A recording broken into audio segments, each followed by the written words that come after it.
হবে একরকম, বেনামাজির কবর হবে আর একরকম। কথাটা কার? আসলে কোন কথাটা কার? বেনামাজি যখন কবর করা হবে, বেনামাজির কবরে দুইজন ফেরেশতা আসবে, এসে বলবে মার রব্বুক। বেনামাজি বলবে প্রভু। রব মানে তো আমি বুঝি না, আল্লাহ কারে কয় আমি তো জানি না। আজীবন সে রবের সামনে সিজদা করে নাই, চিল্লা এখন ঠিক কিনা? মাজার পূজারী যে হবে সেও কিন্তু আল্লাহর সামনে উত্তর দিতে পারবে না, চিল্লা এখন ঠিক কিনা?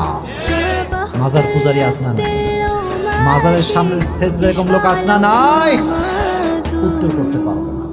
প্রথম প্রশ্ন বেঁধে যাবে। দ্বিতীয় প্রশ্ন মান নাবিয়ুকা, হু ইজ ইউর প্রফেট, তোমার নবীর নাম কি, সে উত্তর করতে পারবে না। তৃতীয় প্রশ্ন ওমা দীনুক, তোমার ধর্মের নাম কি, সে উত্তর করতে পারবে না। আল্লাহ বলবেন ওর কবরটাকে আগুন দিয়ে জ্বালিয়ে দাও, কবরটাকে ছারখার করে দাও আগুন দিয়ে। কবরের ভেতরে দাও দাও করে আগুন জ্বলতে থাকবে। বেনামাজি চিৎকার করবে আব্বা তুমি কোথায়?